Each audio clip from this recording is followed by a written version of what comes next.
മനസാക്ഷി ഉണ്ടാകണം. അങ്ങനെ തിരുവനന്തപുരം ജില്ലയിൽ നെയ്യാറ്റിൻകര എന്ന ഭാഗത്താണ് ഞാൻ ജനിച്ചു വളർന്നിട്ടുള്ളത്. ഒരു ഹിന്ദു സമൂഹത്തിൽ ജനിക്കുകയും ഹിന്ദു മതാചാരങ്ങൾ അനുഷ്ഠിക്കുകയും അത് ജീവിതത്തിൽ പകർത്തുകയും അതുപോലൊപ്പം തന്നെ RSSന്റെ ശാഖയിൽ ഉൾപ്പെട്ട ഒരു കുടുംബമായതുകൊണ്ട് ജീവിതകാലം മുഴുവനും അതിനുവേണ്ടി പ്രവർത്തിക്കണമെന്നും ഈ രാഷ്ട്രം ഒരു ഹിന്ദു രാഷ്ട്രമാക്കണമെന്നുമുള്ള അതിയായ ആഗ്രഹം. അതാണ് RSSകാരനായ ഓരോരുത്തന്റെയും ആവശ്യമെന്നുള്ള നിലക്ക് അതിനെയാണ് ജീവിത ലക്ഷ്യമായി കണ്ടുപോകുന്നത്.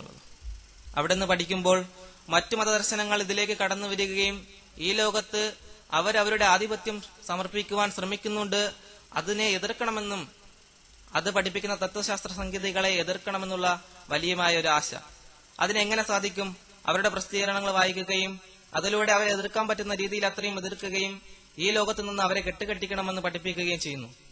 എന്റെ കുഞ്ഞുനാൾ മുതൽ തന്നെ അച്ഛന്റെ കൈ പിടിച്ചുകൊണ്ട് RSSന്റെ ശാഖകളിലേക്ക് പോകുമ്പോൾ മനസ്സിനും എന്നും ഒരു ആശയുണ്ടായിരുന്നു.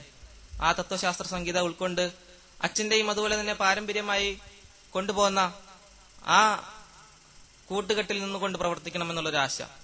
അങ്ങനെ പഠിക്കുമ്പോൾ ഇവിടുത്തെ പല ഇസ്ലാമിക സംഘടനകളും പുറത്തിറക്കിക്കൊണ്ടിരിക്കുന്ന പല പുസ്തകങ്ങളും നമ്മുടെ RSSന്റെ ശാഖകളിൽ പരാമർശിക്കാറുണ്ട്.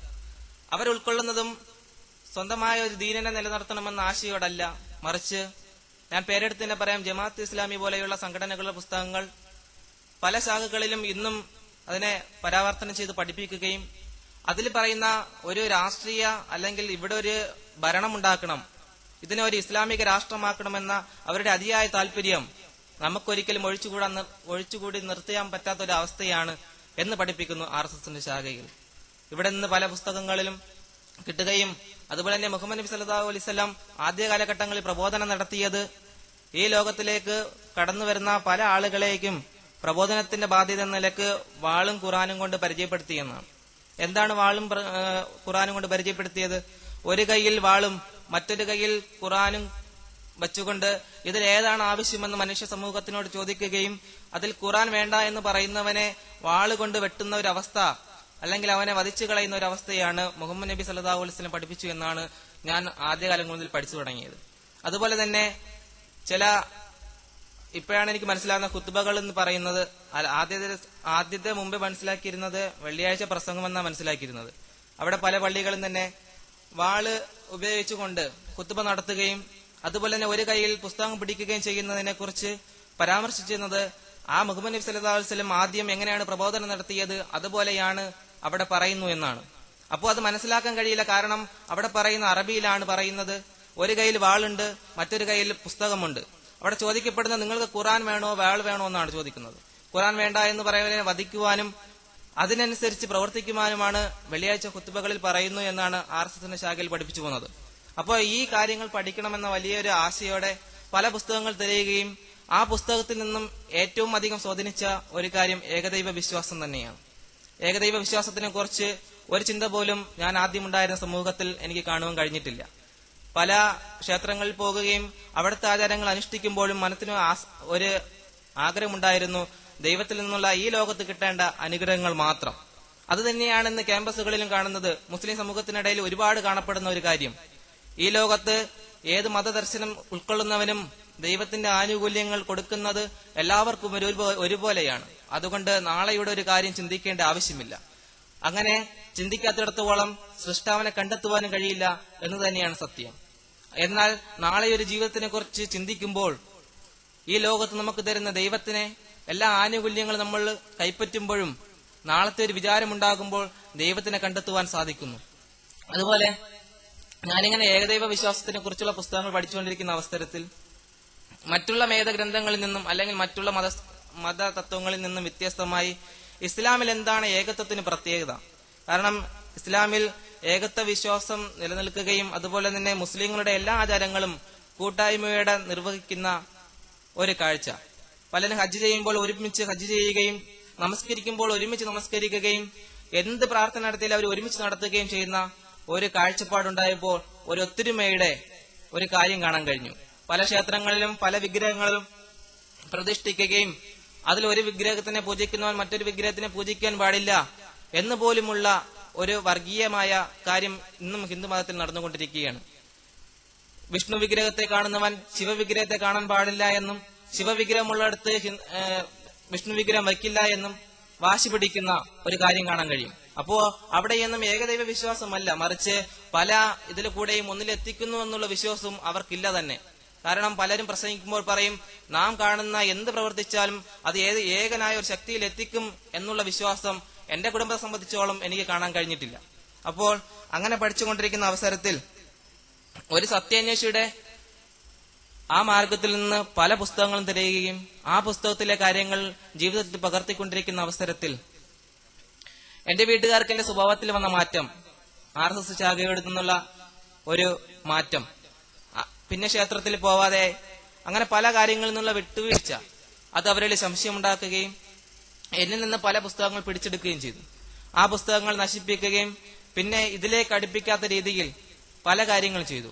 അതിനിടയിൽ തന്നെ ഒരു പള്ളിയിൽ പോയി നമസ്കരിക്കാൻ നിന്ന സമയത്ത് വീട്ടിൽ നിന്ന് വീട്ടുകാർ കൂട്ടിക്കൊണ്ടുപോയും അവിടെ വെച്ച് വർദ്ധിക്കുകയും പിന്നെ വീടിന്റെ ഒരു കോണിൽ മാനസികമായുള്ള തളർച്ചയിലായിരുന്നു.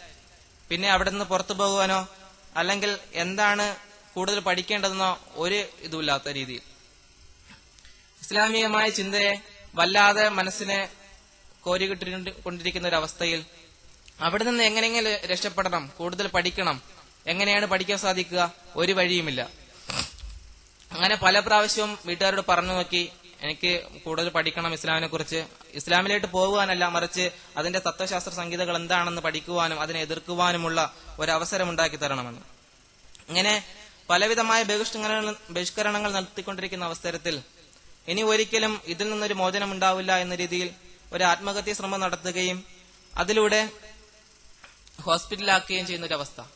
ആ അവസ്ഥയിൽ സുഖം പ്രാപിച്ചു വരുന്ന അവസരത്തിൽ അവിടുത്തെ ഡോക്ടർ ചോദിച്ചു, എന്താണ് പ്രശ്നം, എന്താണ് ഇങ്ങനെ ചെയ്യാനുള്ള കാരണം? അപ്പോൾ ഡോക്ടറോട് ഞാൻ കാര്യം തുറന്നു പറഞ്ഞു. അപ്പോൾ അയാൾ എന്നെ അയാളുടെ റൂമിലേക്ക് കൂട്ടിക്കൊണ്ടുപോവുകയും അദ്ദേഹത്തിന്റെ അലമാര സെൽഫുകൾ തുറന്നു കാണിക്കുകയും ചെയ്തു. അതിൽ നിറയെ ഇസ്ലാമിക പുസ്തകങ്ങൾ. അദ്ദേഹത്തിന്റെ പേര് ജോർജ് എന്നാണ്. അയാൾ ഒരു ക്രിസ്ത്യാനിയാണ്. അദ്ദേഹം ഇസ്ലാമിനെ കുറിച്ച് പഠിച്ചുകൊണ്ടിരിക്കുകയും ഈ അവസരത്തിൽ ഇസ്ലാമിനെ സ്വീകരിക്കുവാൻ തയ്യാറായ ഒരു ആളുമാണ്. അദ്ദേഹത്തിന്റെ ഇത്തരത്തിലുള്ള അദ്ദേഹം ജോലി തുടങ്ങിയിട്ടേ ഉള്ളൂ. ഈ അവസരത്തിൽ അദ്ദേഹം ഇസ്ലാം ആശ്ലേഷിക്കുന്നു പറഞ്ഞാൽ അദ്ദേഹത്തിന് ജോലി നഷ്ടപ്പെടുകയും അതുപോലെ തന്നെ വീട്ടിൽ നിന്ന് പല പ്രശ്നങ്ങൾ ഉണ്ടാകുകയും രീതിയിലാണ് അദ്ദേഹം കഴിഞ്ഞുകൂടുന്നത്. അപ്പോൾ അദ്ദേഹം പറഞ്ഞു, എന്ത് വേണമെങ്കിലും സഹായം ചെയ്യാം, എങ്ങനെയും ഇസ്ലാമിനെ കുറിച്ച് പഠിക്കുക, നമുക്ക് രണ്ടുപേർക്ക് ഒരുമിച്ച് പോകാമെന്ന്. അങ്ങനെ നിൽക്കുന്ന അവസരത്തിൽ പല മുസ്ലിം സുഹൃത്തുക്കളെ പരിചയപ്പെടുകയും അവരിൽ നിന്നുണ്ടായ കാര്യങ്ങൾ, അവരിൽ നിന്നുണ്ടായ ഒരു ഉന്മേഷക്കുറവ്, അവർ തന്നെ ഇസ്ലാമികമായി നമസ്കരിക്കുവാനോ അല്ലെങ്കിൽ ഇസ്ലാമികമായ ഒരു കാര്യങ്ങൾ ചെയ്യുവാനോ കൂട്ടാക്കാത്ത അവസ്ഥയിൽ എനിക്കും പിന്നെയും പഴയതിലേക്ക് പോകാനുള്ള ഒരു ആശ. കാരണം മുസ്ലിം സമൂഹം ഇങ്ങനെയാണ്. പലരോടും പറഞ്ഞപ്പോൾ പലരും പറഞ്ഞു, ഈ മതം അത്ര ശരിയൊന്നുമല്ല, നമ്മളും പോയിക്കൊണ്ടിരിക്കുന്ന ജ്യോതിഷാലയത്തിലും അതുപോലെ തന്നെ അങ്ങനെയുള്ള കേന്ദ്രങ്ങളിലൊക്കെയാണ്. അപ്പോൾ നമുക്ക് ശാശ്വതമായ ഒരു അടിത്തറ ഈ മതത്തിൽ നൽകാൻ കഴിയില്ല. അതുകൊണ്ട് ശാശ്വതമായ ഒരു മതം, നിങ്ങൾ നിൽക്കുന്ന മതം തന്നെയാണ്, അതിലേക്ക് പോവുകയാണ് നിങ്ങളുടെ ആവശ്യം എന്ന് പറഞ്ഞു.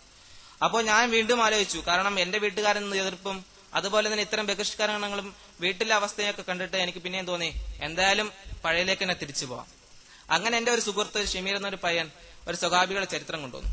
ആ ചരിത്രത്തിൽ ഇസ്ലാം ആശ്രയിക്കുന്ന ഓരോ സ്വഹാബിയും ചെയ്യുന്ന ഓരോ പ്രവർത്തനങ്ങൾ, അവർക്ക് വേണ്ടി വന്ന പീഡനങ്ങൾ, അവർ സഹിക്കേണ്ടി വന്ന കാര്യങ്ങൾ, അവർ നാളെയുടെ ജീവിതത്തിന് വേണ്ടി ലക്ഷ്യമിട്ട കാര്യം, അപ്പോൾ അതെല്ലാം മനസ്സിൽ തറയ്ക്കുകയും വീണ്ടും പിന്നെയും ഇസ്ലാമിനെ വേണം എന്നുള്ളൊരു ആശ. അങ്ങനെ സത്യം കൂടുതൽ ഗ്രഹിക്കാൻ വേണ്ടി ഒരു ദിവസം നാട്ടിൽ നിന്ന് നാടുവിടുകയാണ് ഉണ്ടായത്. അങ്ങനെ കോഴിക്കോട് എത്തുകയും അവിടെ നിന്നൊരു സ്ഥാപനത്തിൽ നിന്ന് മതപഠനം തുടരുകയും ചെയ്തു.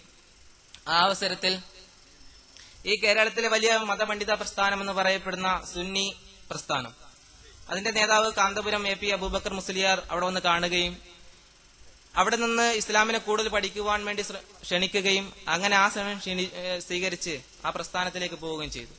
കാരണം ഇസ്ലാം എന്തെന്ന് പഠിച്ചുകൊണ്ടിരിക്കുന്ന അവസരത്തിൽ ഇത്തരം ആളുകളാണ് ഇസ്ലാമിക പ്രസ്ഥാനത്തിന്റെ ആചാര്യന്മാരെന്ന് കാണുകയും അവരുടെ വേഷ സംവിധാനവും അതുപോലെ തന്നെ എല്ലാ കാര്യങ്ങളും ഇസ്ലാമിന്റെ ആദർശം ഉൾക്കൊള്ളുകയാണെന്ന് മനസ്സിലാക്കി.